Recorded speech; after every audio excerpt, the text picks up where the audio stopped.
Dalla passione di pochi possono nascere grandi cose. Nel 1979 un piccolo gruppo di dilettanti riuniti nel GLAO, Gruppo Ligure Amatori Orchidee, fondò a Prato Rondanino, a 750 metri di quota nei pressi dei Piani di Praglia, un giardino botanico dove dare libero sfogo alla propria passione, coltivando orchidee e altre specie nei prati che circondano un bosco impiantato a fine Ottocento dal barone Podestà. Noi abbiamo istituito questo giardino tutto intorno a questo bosco. L'area è di 6.000 metri quadrati e abbiamo dovuto fare delle rocciere calcaree serpentinose per adattare le piante che hanno quelle esigenze di terreno. Quindi abbiamo dovuto comprare le pietre al Monte Gazzo, che è a Dolomia, prendere il serpentino dal fiume, eccetera, per poter... e abbiamo visto che le piante rispondono benissimo. 20 anni dopo, nel 1998, grazie a un'intuizione dell'allora presidente della provincia, Marta Vincenzi, quel giardino divenne la prima area protetta regionale ligure, affidata alla stessa provincia e gestita dal GLAO, che tuttora ne ha cura. Ogni anno, da aprile a settembre, visitano il giardino 3-4 mila persone. Un'attrazione del giardino è la sequoia gigante, una specie che è rarissimo trovare al di fuori degli Stati Uniti, di cui è originaria, dal momento che in quel paese è considerata monumento nazionale e l'esportazione è vietata. Questa ci è stata donata dal comune di Genova, che l'aveva avuta dallo Stato americano per l'Euroflora del 92. E quindi noi l'abbiamo dal 93, è cresciuta in un modo spropositato e fa già le pigne, diciamo, fertili. La provincia di Genova valorizza il giardino promuovendo attività didattiche con le scuole e i bambini e iniziative culturali.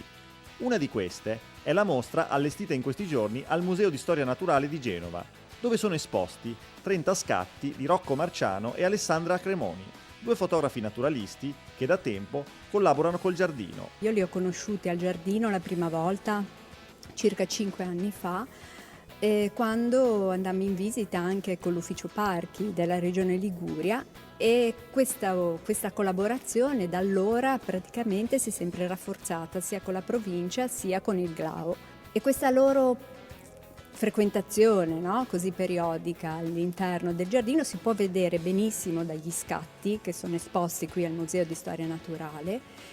Scatti che riprendono non solo le emergenze botaniche del giardino, ma anche i diversi frequentatori, quindi gli anfibi, i rettili, gli animali e le diverse attività. La fotografia naturalistica richiede una grandissima pazienza, perché la natura e le piante si presentano in forme sempre mutevoli. Ci vuole molta pazienza è un po' come andare a pescare, bisogna cogliere l'attimo e quindi non si può interagire molto, soprattutto su alcuni animali come questi. Questo tritone crestato che abbiamo fotografato a Prato Rondanino abbiamo dovuto anche ricorrere a una tecnica particolare, che è quella di, tra virgolette, portare fuori dall'habitat l'animale e creargli provvisoriamente un ambiente controllato, che in questo caso era un piccolo acquarietto da campo. Con molta attenzione si fa questo tipo di foto e con un obiettivo macro l'animale non sembra neppure stato tolto dal suo ambiente e viene reimmesso immediatamente dopo lo scatto effettuato. La pianta carnivora è una drosera e non è facile da ritrarre date le sue minuscole dimensioni, perché qui la vedete così, ma in realtà è piccolissima e lo scatto è stato fatto con dei teleobiettivi macro per poterlo isolare bene il soggetto, altrimenti lo sfondo sarebbe stato visibile, la foto non era molto gradevole. Invece per quanto riguarda la natrice, la foto è stata scattata con un obiettivo fisheye macro che ci ha permesso di avvicinarci molto al soggetto e ambientare l'animale in modo che si veda anche il lago e l'ambiente in cui lui vive. Ecco, quindi è stata, diciamo, scattata molto da vicino questa. Molto da vicino, pochissimi centimetri di distanza. Logicamente l'animale non è velenoso, altrimenti si sarebbero utilizzate altre tecniche. La sede della mostra è il Museo di Storia Naturale Giacomo Doria, un'istituzione genovese fondata nel 1867, che ebbe sede inizialmente a Villetta di Negro e dal 1912 si spostò in un nuovo monumentale edificio di via Brigata Liguria, che conserva intatto il fascino dell'epoca, ma non smette di arricchire le proprie collezioni. Le scolaresche sono dei classici visitatori del museo. Negli ultimi anni abbiamo anche aumentato moltissimo il visitatore singolo, diciamo. Il turista, intanto Genova sta diventando una città turistica, quindi iniziamo a vedere turisti italiani e stranieri che frequentano il museo.